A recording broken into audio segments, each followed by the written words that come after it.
Estamos nuevamente continuando con una temática que comenzamos varias semanas atrás.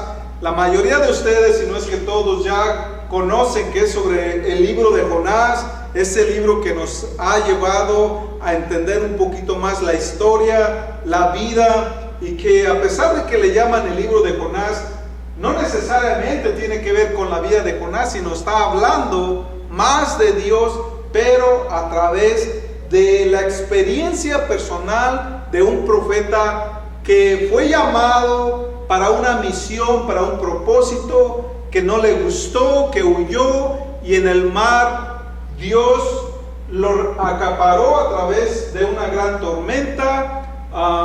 Lo echaron al mar, se andaba ahogando, el pescado, Dios lo salva a través de un gran pescado, y de ahí lo regresa para que volviera a cumplir su misión.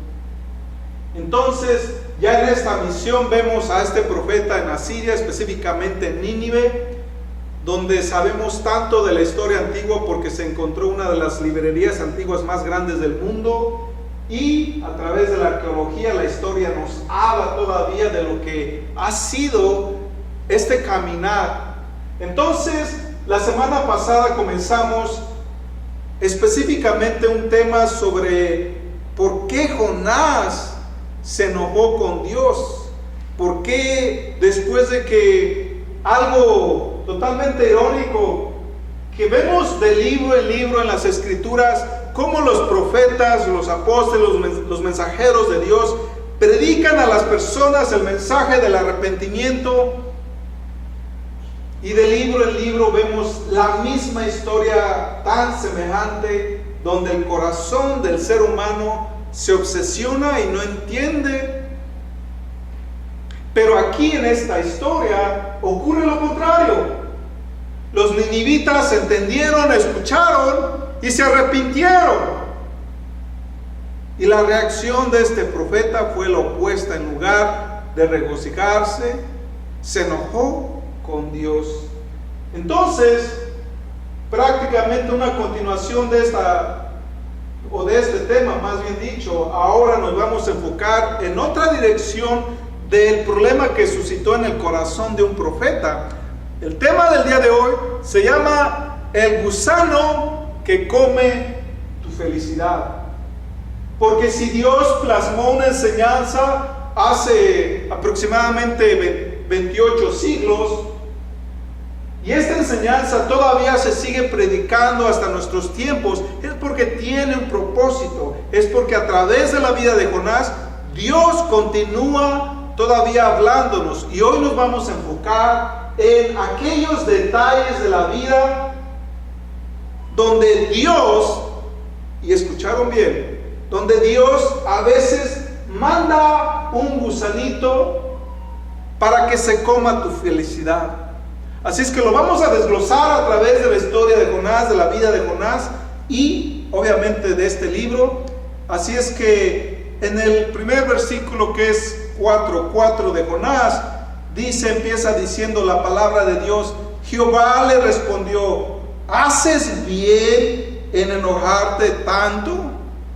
¿Haces bien en enojarte tanto? Y quiero nuevamente repetir el pasaje que había leído la semana pasada, porque creo que es muy paralelo y similar a la situación de por qué Dios cuestiona a Jonás, cuando la reacción de Jonás, creo que delante de nuestros ojos y entendimiento, especialmente a los que somos hijos de Dios, sería de decir: ¿por qué Jonás se enojó? Y nos cuesta trabajo entender. Pero vemos muchas situaciones de forma similar.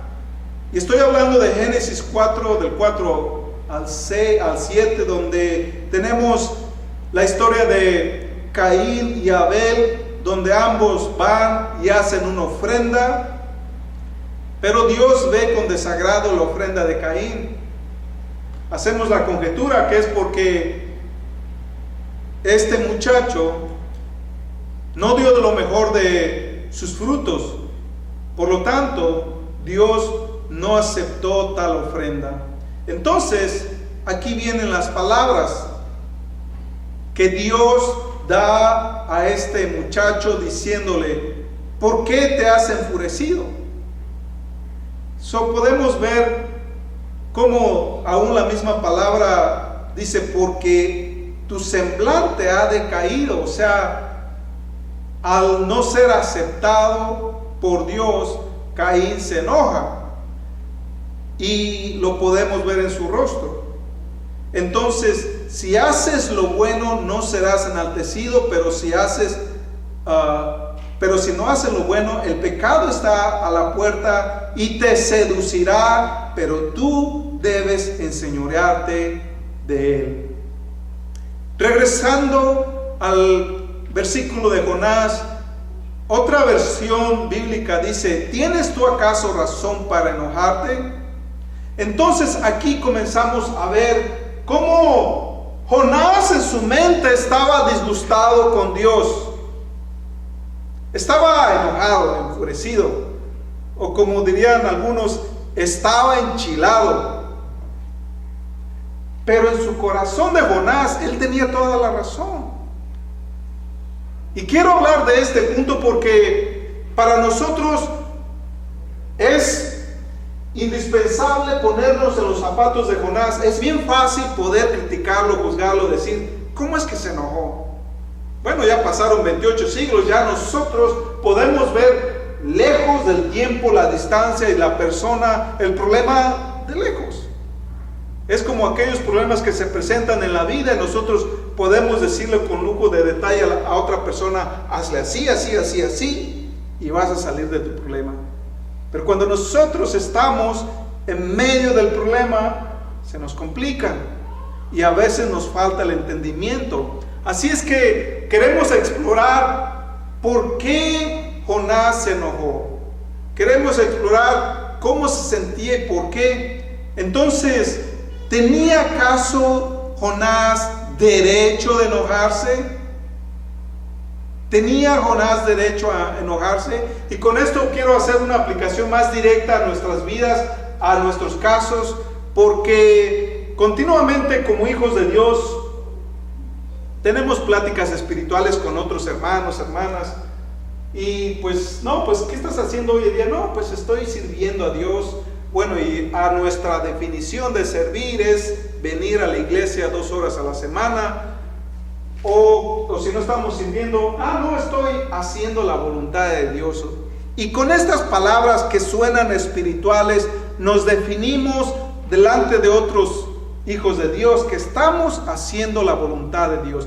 Pero desde hace mucho, de cuando en cuando, hago la misma pregunta retórica, filosófica, si usted lo quiere llamar así, o de reflexión. Y esta pregunta es, ¿dónde tú marcas los límites si de verdad estás viviendo la voluntad de Dios o si es tu propia voluntad? ¿Sabes discernir si lo que estás haciendo, si tu vida misma es voluntad de Dios o es tu propia voluntad? Porque de aquí quiero enfocarme en que Jonás estaba justificándose a sí mismo, en que él tenía la razón. Y si tenía la razón, tenía todo el derecho de enojarse. Pero si decimos que tenía la razón, entonces estamos implicando que Dios estaba mal.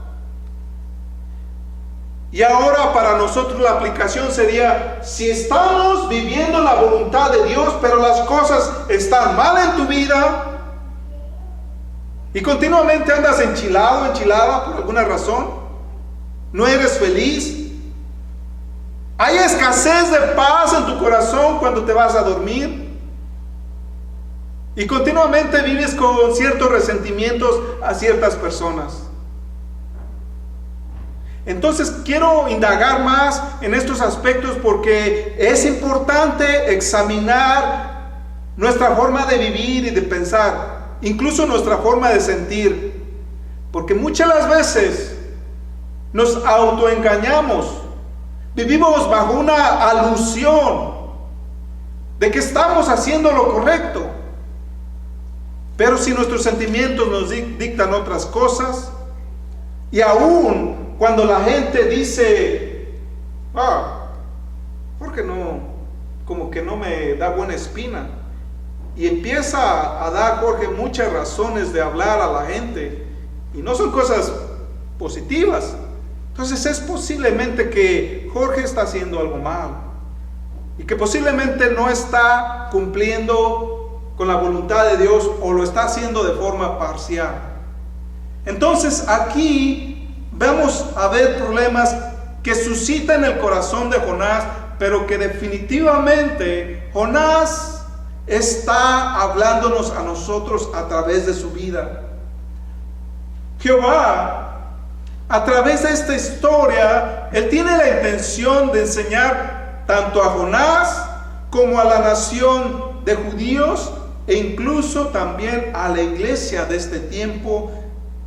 Dios no le quitó la vida como lo estaba pidiendo por muchas veces el profeta, sino le está enseñando. Pero la forma de enseñar Dios a Jonás es muy distinta como nosotros lo haríamos. Muy distinta. Entonces, ahora nosotros vamos a ver que la ira o el enojo es como un sentimiento que ciega la razón, que te hace pensar, hacer, decir cosas de las cuales muchas las veces en un futuro nos vamos a arrepentir. Ahora, cuando nosotros culpamos a los demás, o como muchos culpamos a Dios por las cosas que no están favorables en nuestra vida, ¿es sabio cuestionar las leyes de Dios? ¿Es sabio pensar que Dios es el que está mal y yo soy el que tengo la razón? Aunque las cosas parezcan injusticia, aunque las cosas parezcan totalmente lógicas y esté convencido, porque ese es el gran problema. El problema no está con las personas de allá afuera, sino a las personas que están adentro y que están viviendo con una alusión, con una ilusión, con una paradoja, con una falacia, o si ninguna de esas palabras son comunes en el vocabulario, entonces vamos a llamarlo con una mentira. Y estamos convencidos que esa mentira es verdad, y por lo tanto nos autojustificamos en la forma de pensar, en la forma de tomar decisiones, en la forma de actuar. La semana pasada, como recordatorio, hablábamos de la palabra enojo, que tiene su raíz en encenderse, en ira, enfurecerse, y que nos hace cometer locuras en nuestro caminar. Entonces, ¿de dónde viene la ira? ¿De dónde viene la ira? ¿Quiere Jehová que yo esté disgustado? ¿Quiere Jehová que yo esté disgustado? Y nuevamente vuelvo a lo mismo. Desde niños somos alimentados de diferentes fuentes: nuestros padres, la familia, los familiares, la escuela, la sociedad, y crea en nosotros un carácter, crea en nosotros una personalidad.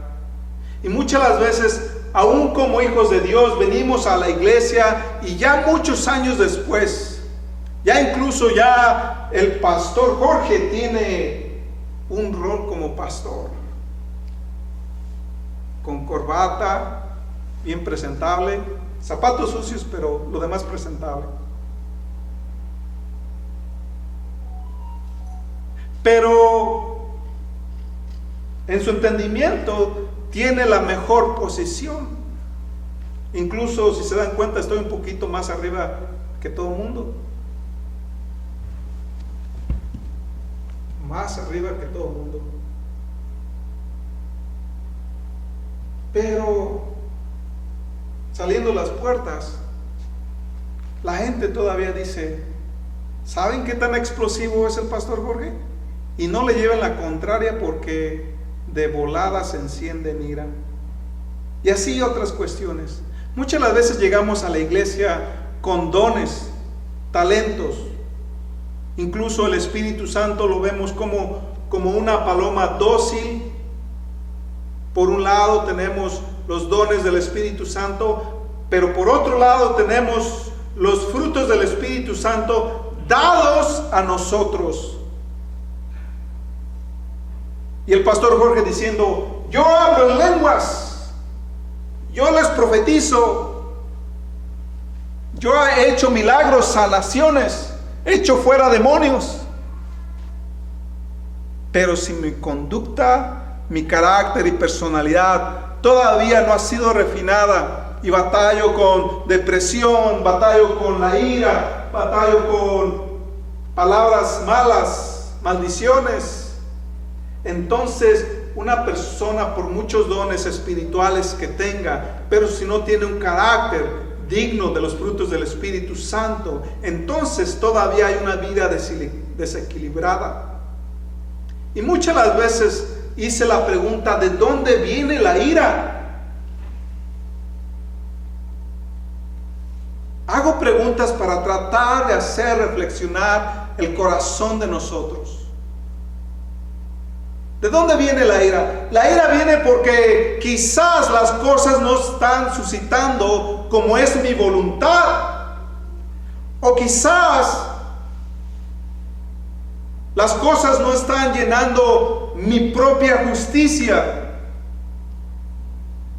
No son mis deseos. No está de acuerdo a mi personalidad. Porque muchas las veces sufrimos de la enfermedad que agobia al mundo entero, la enfermedad del yo-yo, el egocentrismo. Entonces, por eso hacía la pregunta, y continuaré a través de los años haciendo la misma pregunta: ¿cómo sabemos si estamos haciendo la voluntad de Dios y no mi propia voluntad? Cuando a veces decimos: Dios me rió, Dios me bendijo con una casa, con un carro, una troca, con un buen trabajo. Pero esa troca, ese buen carro, ese buen trabajo, ¿sabías que puede representar el gusano que te está robando tu felicidad? ¿Cómo?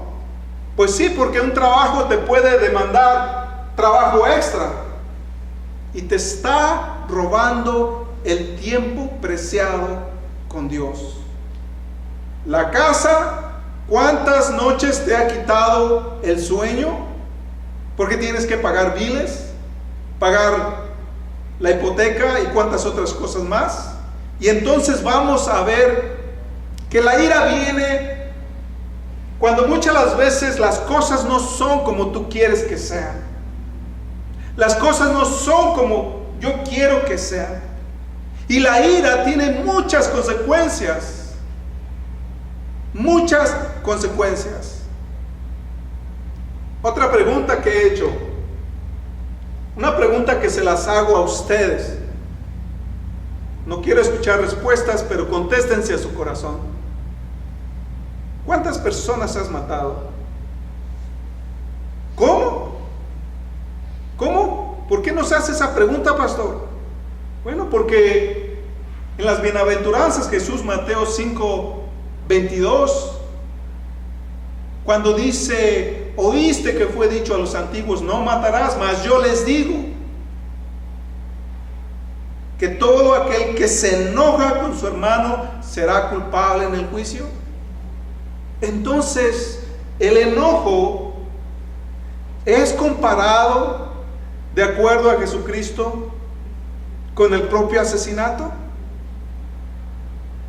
¿Y cuántas personas todavía, a pesar de los años, siguen enojados con ciertas personas en su vida que les lastimaron? Es difícil, pero a veces el enojo está más a flor que cualquier otra cosa. Les voy a contar uno de mis tiburones. Ya les he contado que pecaditos chiquitos son como los charralitos, los medianos como tiburones, los más grandes son como ballenas. Es que más o menos les voy a contar uno tipo tiburón de mi vida. Este pastor decía, no, pues yo he escuchado a mucha gente que se queja que el ministerio de los niños es uno de los más difíciles, y aunque hayan tenido muchos hijos, no tienen paciencia con los niños. Pero he manejado todo tipo de ministerios, así es que tengo paciencia. Hasta el día que me casé. El matrimonio para mí ha sido como un espejo y que me ha permitido ver lo que antes no podía ver. Donde aún hasta la persona más paciente a veces pierde la paciencia. Donde ahora puedo entender por qué a veces Dios nos manda personas que son distintas a nosotros. Porque cuando estaba soltero,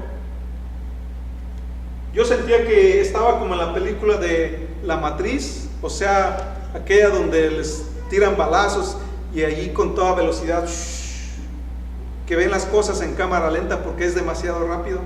Mi vida sí era rápida.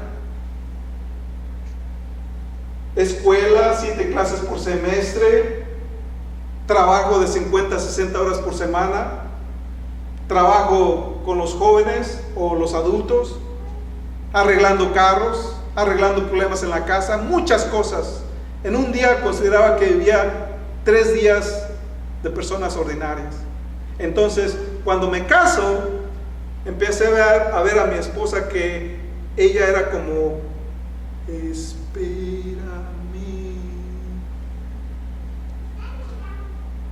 Pero al paso del tiempo me he dado cuenta que yo creo que si Dios no me hubiese mandado una persona así, a ese ritmo, una enfermedad, un accidente, cualquier otra desgracia, por causa de que a veces pierdo la noción de vivir y de disfrutar los detalles de la vida.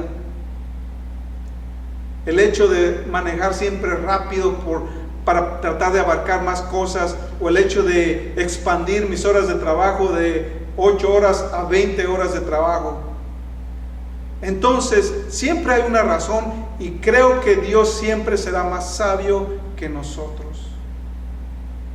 Ahora, no soy exento a este tipo de problemáticas. Yo creo que mientras estoy hablando nos identificamos, porque muchas de las veces tenemos situaciones similares. ¿Hay alguna área en tu vida donde todavía batallas? Donde todavía estás batallando que tú tienes la razón y que Dios quizás no está en lo correcto. Donde te causa algún tipo de desacuerdo, que no lo quieres reconocer, pero es un desacuerdo. Examina tu corazón, porque es Jonás ahí donde nace ese sentimiento de empujarlo hasta enojarse y desear cosas que no eran de una persona cuerda. ¿Por qué estaba enojado Jonás? ¿Qué motivo tenía para ello? ¿Acaso su justicia era mejor que la de Dios? Si estamos hablando de que parte de los orígenes del enojo es porque yo quiero que las cosas sean como yo pienso. Entonces quiero dar un ejemplo de cómo pensamos nosotros como seres humanos. Les presento a la familia de Pepito y Nacasia. Venga para acá, mi Nacasia. Les voy a hablar de Nacasia, que desde los 7 años se enojaba cada vez que sus hermanos le pedían sus juguetes, porque pensaba que todos los juguetes, a pesar de que eran decenas y decenas y decenas de juguetes, eran todos para ella. Pero Nacasia va creciendo, va a la escuela, y cuando no, la compañera se deja copiar para el examen, se enoja con la compañera y pierde la amistad, y desde entonces la odia. Va creciendo Nacasia a los 13 años. A los 13 años ya sabe todo en la vida y le dice a su papá cuán tan equivocado está, a su mamá, y se enoja con sus papás porque no la dejan salir más allá de las 10 de la noche, y está enojada con sus papás y le guarda ese resentimiento. Pero Nacasia sigue creciendo y tiene muchos novios. Dice, no, este está pobretón, no, este no tiene buena troca, no, este no. Este, bien figurado, fortachón, 7 pies de altura, ojos azules, güero, rico. Y se casa Nacasia. Pero ya casada, se da cuenta que porque tiene dinero y es guapo, también es mujeriego. Y ahora está enojada con su esposo. Tienen hijos, sea como sea, van llevándola, tienen hijos. Sus hijos van creciendo. Y ahora sus hijos son caprichudos, enojones. Ya de 12 años sus hijos de Nacasia. Y dice, ¿por qué? Nacasia le está reclamando a Dios, ¿por qué mis hijos son así? Pero Nacasia no se da cuenta que un cuadrito electrónico de 19 pulgadas está educando a sus hijos, porque Nacasia está empeñada en tener lo mejor y se va a trabajar y descuida a los hijos. Pero Nacasia le reclama a Dios que por qué sus hijos son así. Que dijera, pastor, pero no son de 19 pulgadas, ya todos tenemos de 72 pulgadas. Oh, perdón. O ya son de 4 o 6 pulgadas, más tecnológicos. Bueno, el caso es que Nacasia exige lo mejor en la vida, pero no trabaja para ello, o no se da cuenta en las prioridades o en lo que realmente vale la pena. Y así nosotros tenemos problemas similares. Queremos el mejor esposo, con dinero, con buen trabajo, con buen corazón. No se puede, son contradicciones. Queremos tener los mejores hijos, pero si no le invertimos tiempo a nuestros hijos, entonces ¿cómo van a ser buenos? Queremos tener un matrimonio feliz y vivieron felices para siempre. Pero a veces es algo irreal. Trabajo. Invertimos tanto dinero en ropa, en vehículos, en cosas que se desgastan en cuestión de meses, pero no quieres invertir $60 en un retiro espiritual. Que te hablen de libros, no quieres leer libros porque me da flojera leer libros. Y pagar a un psicólogo, a un consejero $50 la hora. No, ¿qué puedo hacer con $50? Me voy al Texas Red House y me como un bistecito.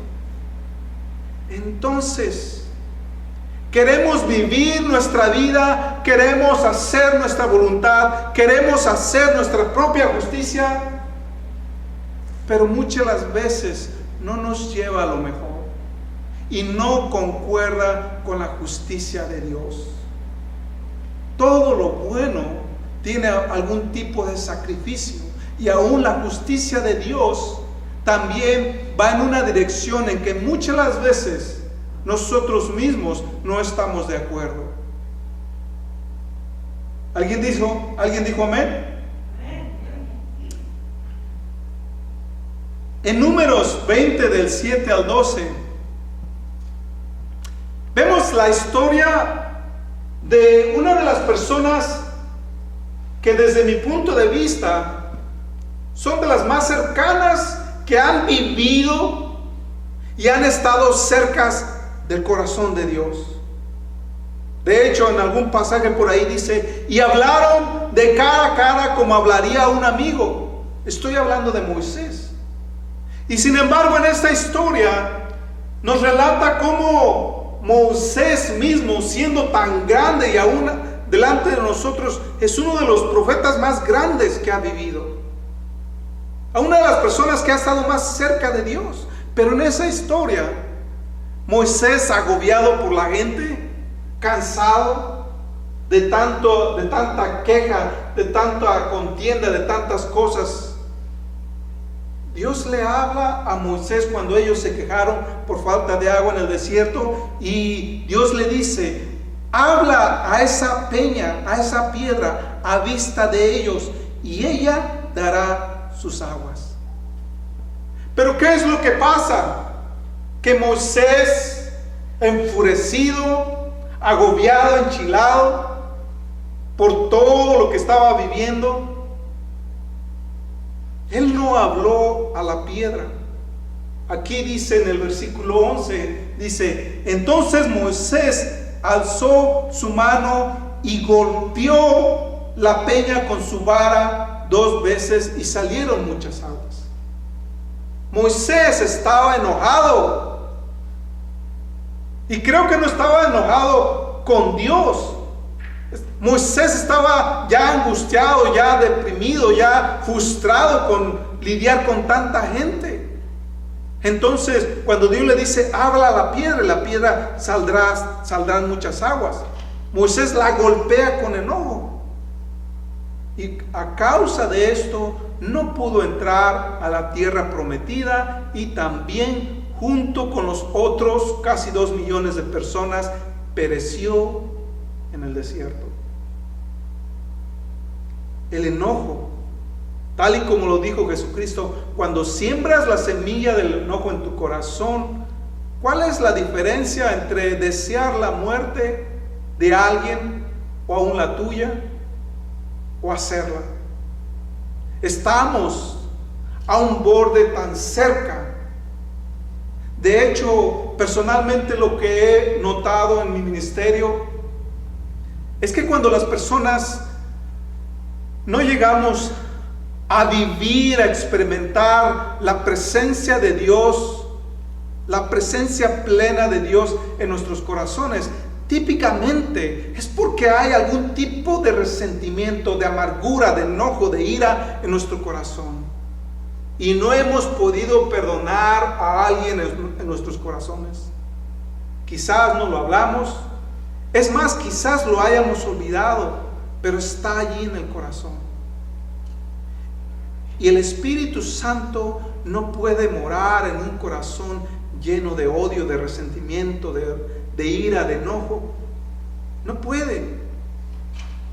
Por eso es hasta el día en que nosotros verdaderamente entregamos este pecado, es cuando entonces tenemos todo el potencial de ser llenos de la presencia de Dios. Sigue diciendo aquí en el versículo 5, entonces, regresando al tema de Jonás, Jonás salió de la ciudad y se sentó en el oriente de ella.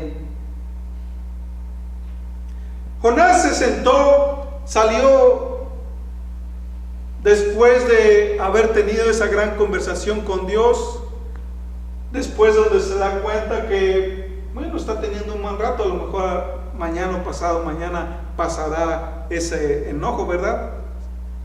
Entonces sale de la ciudad. En mi opinión personal, creo que unos 2 días o un día antes de que fueran los 40 días, ya que la palabra había dicho, de acuerdo a Dios, que en 40 días Nínive sería destruida. Sale, como dice aquí en el versículo 5, y sigue diciendo, allí se hizo una enramada y se sentó a su sombra hasta ver qué sucedería de la ciudad. ¿Por qué salió de la ciudad? Bueno, Jonás tenía mucha razón en pensar lo que Dios haría de la ciudad. Dios no le reveló cómo destruiría la ciudad, Pero ya Jonás había vivido lo suficiente, sabía las escrituras lo suficiente, y en la mente de Jonás estaba la historia de Sodoma y de Gomorra. Génesis 16:24, que dice: entonces el Señor hizo llover sobre Sodoma y Gomorra azufre y fuego de parte del Señor desde los cielos. ¿Qué es lo que estaba en la mente de Jonás? Bueno, Dios seguramente va a destruir, como lo hizo con Sodoma y Gomorra, a Nínive. Entonces era algo muy popular como parte del juicio. Recordamos también en 2 de Reyes 1:12, donde el rey malo envía para que apresaran a Elías, y Elías arriba de un monte le dice el general: baja ahora, dice el rey, varón de Dios. La respuesta de Elías: si soy varón de Dios, entonces descienda fuego y consúmate a ti con tus 50. Y descendió fuego y consumió o calcinó a todo ese ejército. Entonces, en la mente de Jonás, la forma de juicio contra los ninivitas iba a ser fuego. Por eso se sentó en una parte donde él consideraba que era segura, y de ahí, dice aquí, esperaba para ver qué sucedería en la gran ciudad de Nínive. Esto era el pensamiento de Jonás, pero también la mentalidad de los judíos, incluso siglos después. Y vamos a ver cómo aún nosotros también a veces caemos en el mismo error. En Lucas 9:54, cuando Jesús manda a los discípulos a evangelizar, a predicar, y llegan los hermanos del trueno, o sea, Jacobo y Juan, y le dice: Señor, este pueblo no nos recibió. ¿Quieres que oremos y que mandemos caer fuego del cielo? ¿Qué había en el corazón de esos discípulos inmaduros? ¿No nos quisieron escuchar? ¿No nos quisieron recibir? Bueno, que mueran. ¡Que mueran! ¿Hemos acaso nosotros pensado de la misma forma cuando somos rechazados? Cuando de repente vemos a personas sufrir tantos problemas en su casa, en su matrimonio, con sus hijos, en sus vidas, y tú vienes diciendo: ahora sí me van a escuchar, y vas y les predicas del amor de Dios, de la esperanza, de que hay solución a muchos de sus problemas, y la reacción de la gente, ¿qué sientes en tu corazón? Dios, que caiga toda tu ira sobre tal persona. ¿No a veces hemos pensado, sentido, y hasta algunas personas lo han verbalizado? Porque tenemos el mismo problema que Jonás. Dios está enseñando a su pueblo misericordia, pero Jonás estaba sintiendo ira, enojo, tal y como a veces a nosotros mismos nos pasa, porque vivimos más en la carnalidad que en el espíritu. Versículo 6 dice: entonces Jehová dispuso que creciera una planta de ricino para que hiciese sombra sobre la cabeza de Jonás y protegerle de la insolación. Entonces, ya Jonás, después de vivir esa experiencia, sale de la ciudad, encuentra por ahí unos palitos y se hace como una media casita, pero recordemos que era zona desértica, el calor intenso, el sol. Los que hemos trabajado todo el día bajo el sol, te das cuenta que si no te cubres la cabeza te va a pegar deshidratación, te duele la cabeza o lo que sea, yo no sé.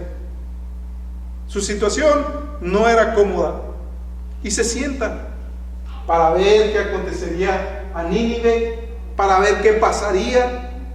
Pero aquí la palabra de Dios sigue usando repetidamente lo que usó en el capítulo 1 y en el capítulo 2, donde dice, pero Dios preparó. Pero Dios preparó. ¿Qué preparó? Bueno, aquí lo dice en esta versión de Reina Valera. Preparó un resino. Por allá dijeron una planta. Si vemos otras traducciones, va a decir una calabacera.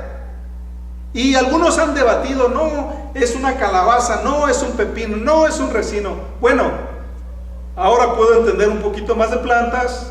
Ya los que han visitado mi humilde casita se van a dar cuenta cómo planté muchas plantas muy juntitas.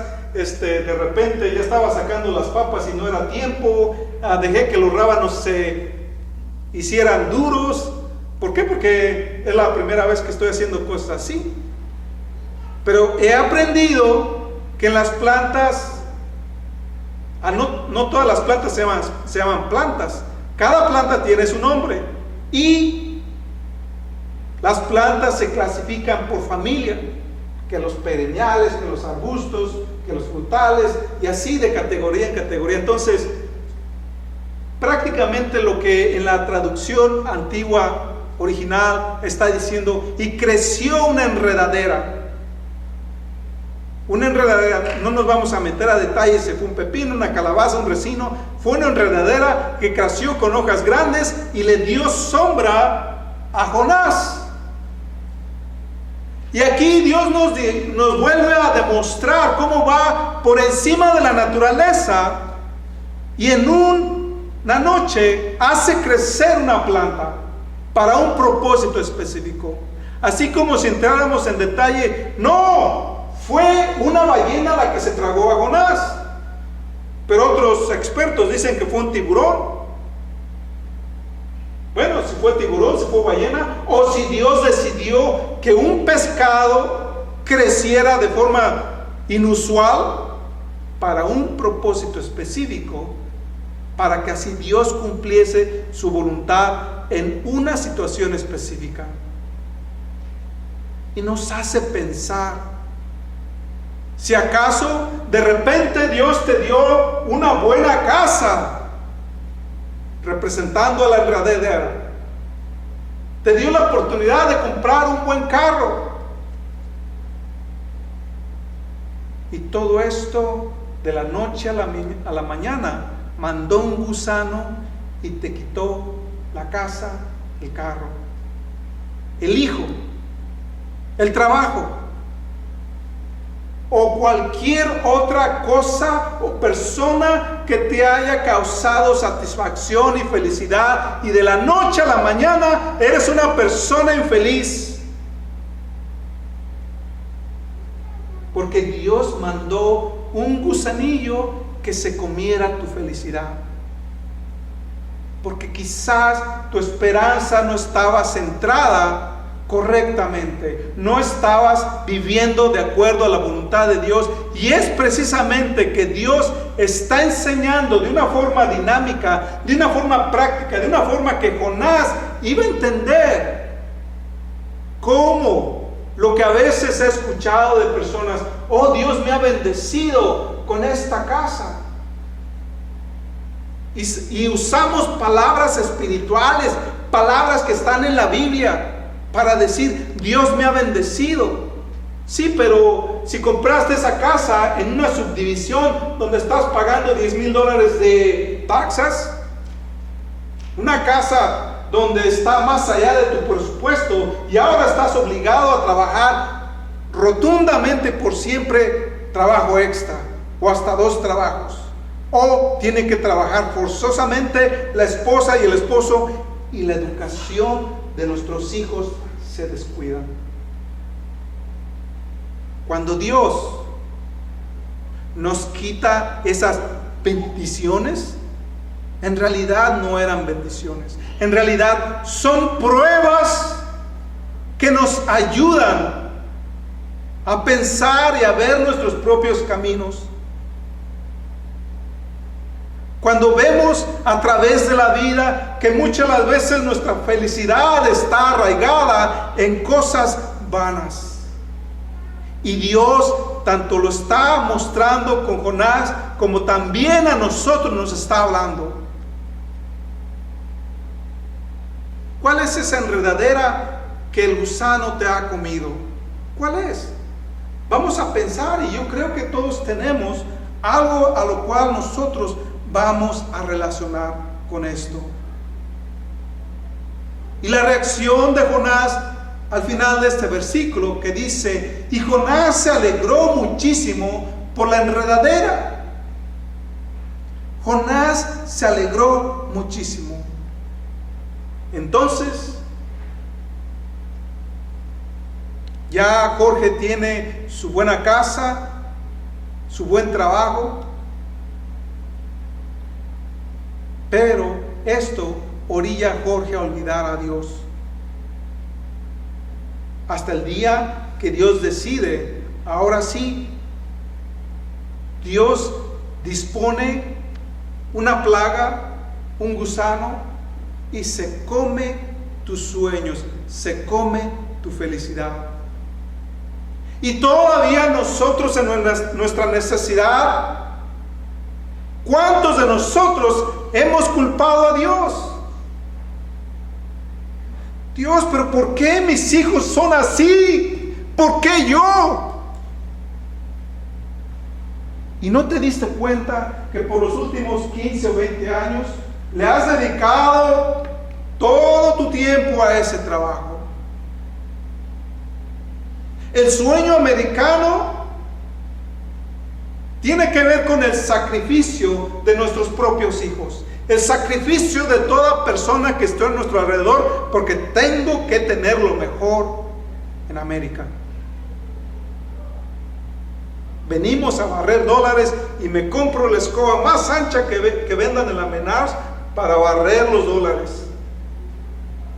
Pero con todo y eso, barremos con los corazones de nuestros seres amados,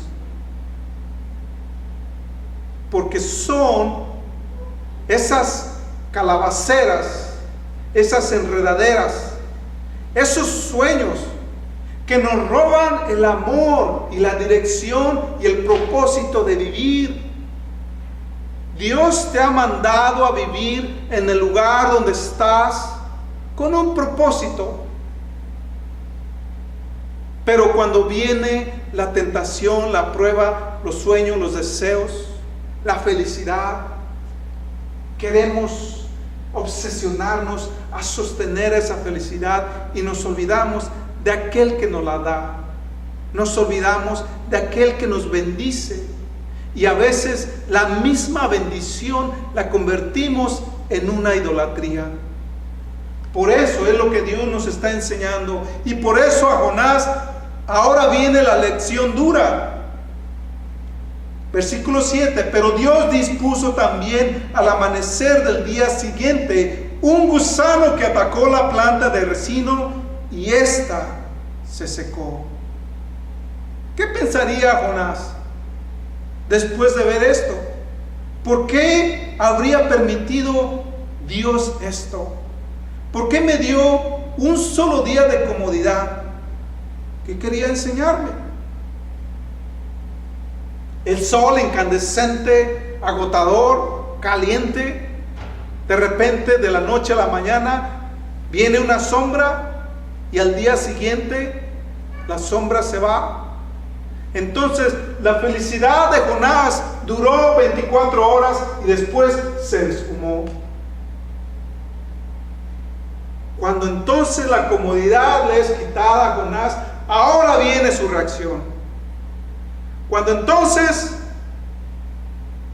ese sueño te es quitado, esa casa, ese carro, esa esposa, ese esposo, ese hijo, esas cuentas en el banco, lo que haya sido, entonces ahora viene nuestra reacción.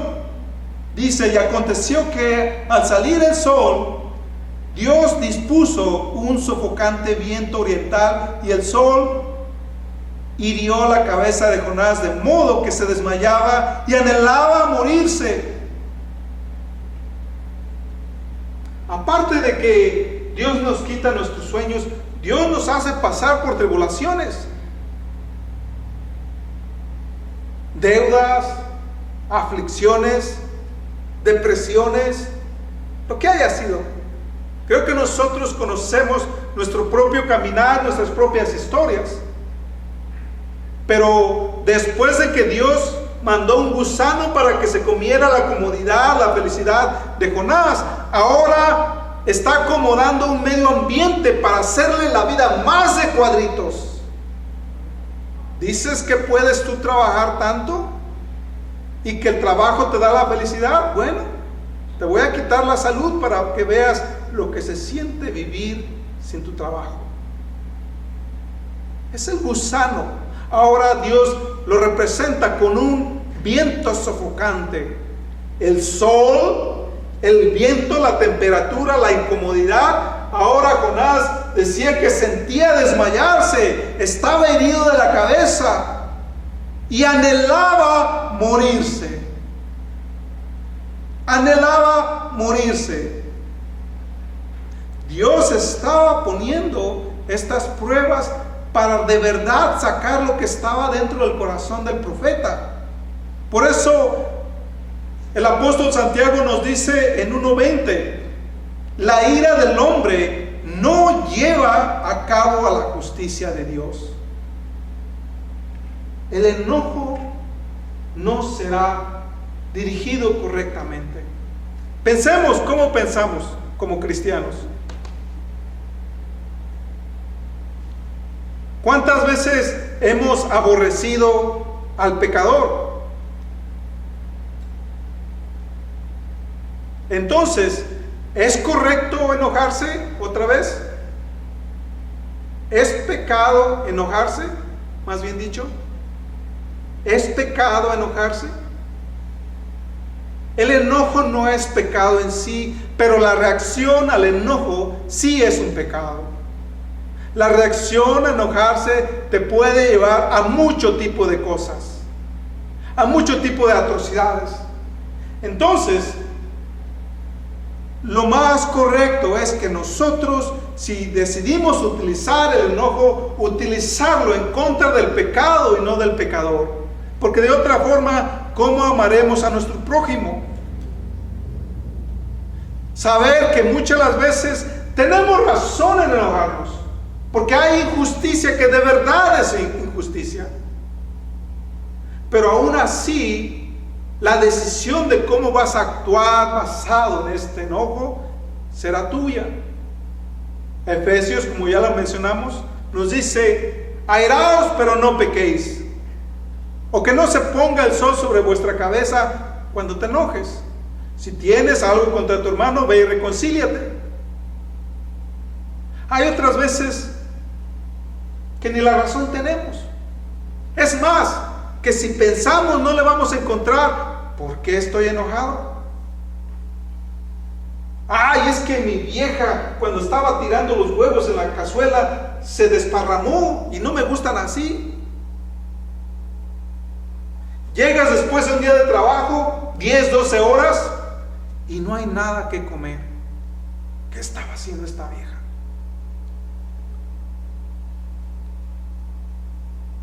Bueno, pero también es lo opuesto, ¿verdad? Porque también esos viejos flojos o que llegan en el sofá a ver televisión o todavía se salen con sus amigos a pistear. Hay muchas razones por las cuales a veces nos enojamos y a veces hay razón, pero otras veces no hay razón. Y sin embargo, son detalles cotidianos de nuestro caminar. Enójense, pero no pequen, es lo que nos dice la palabra del Señor. Y sin embargo, la reacción del profeta fue tan radical que dijo: mejor sería para mí morir que vivir. Mejor sería para mí morir que vivir. La frustración mental o espiritual que a veces nos consume, la falta de carácter, que aunque podamos tener ya muchos años en el Evangelio, pero si aún todavía continúas con este tipo de sentimientos, entonces todavía hay mucho espacio para crecer. Mucho espacio para crecer. Si ese enojo se añeja, ¿alguien ha experimentado un enojo que le dura más de un atardecer? ¿Una semana? ¿Un mes? ¿Un año? ¿20 años? Nah, pero si nosotros los cristianos no pecamos, ¿o sí pecamos?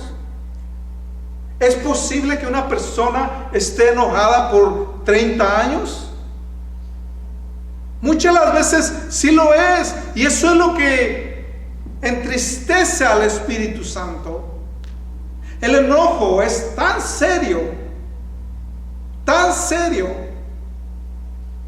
que si nos hace culpable de muerte espiritual, imagínense la gravedad de tal pecado. En Génesis, Dios dice: aquel que derrame sangre de hombre hecho la imagen de Dios, también se le demandará de esa sangre derramada. Y si acá en el Nuevo Testamento, Jesucristo, Dios encarnado, nos dice que el enojo es como el matar, y si en los mandamientos o en el Apocalipsis o donde sea nos dice que todos aquellos que son asesinos no heredarán el reino de Dios, fíjense que entonces nos está diciendo Dios que si nosotros no entregamos ese enojo, no vamos a ir al reino de Dios. Sí, eso estoy diciendo.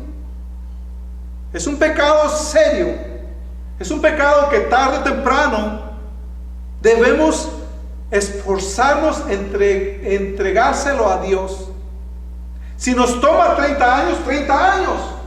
Por eso Dios nos ha dado gracia de vivir, algunos en sus 60s, 80s, 70s, a otros en sus 40s.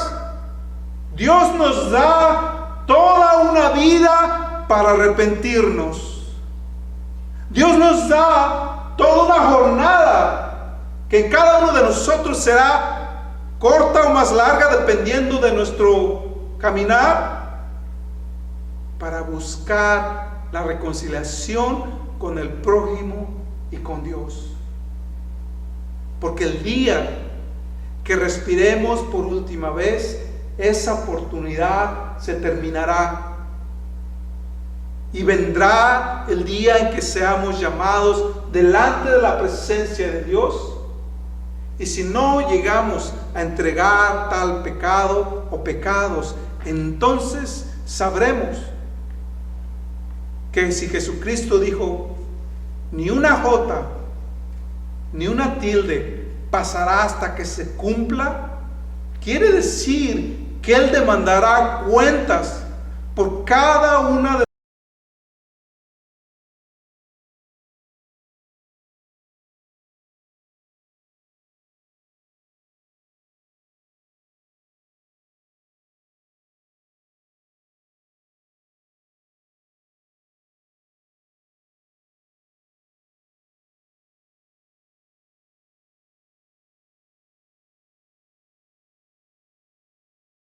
odio, enojo. Para pensar, oremos. Bendito Padre Celestial, te damos gracias en este día porque nos has permitido examinar, Padre, indagar en este tema, Padre, en que aparentemente Jonás, ¿por qué tendría la razón de enfurecerse al punto de morir? Pero que aún su propia vida y su historia nos enseñan cómo muchas las veces aún nosotros mismos somos igual o quizás peor que Jonás. Enséñanos, Padre, a reconocer nuestros errores, a reconocer nuestro egoísmo, para poder entregártelo a ti, oh bendito Padre. Y que nuestro corazón esté limpio para recibirte y para reconocer, Padre, que es de ti donde nace la fuente de misericordia y de vida. Enséñanos lo que es bueno, enséñanos tu voluntad y ayúdanos a renunciar a la nuestra, para que así cada día sea más de Cristo y menos de mí. Gracias, Padre, porque hasta aquí nos has traído, hasta aquí has tenido misericordia. Y hasta aquí nos enseñas, Padre, a que aún hay tiempo y a que aún nos estás llamando al arrepentimiento.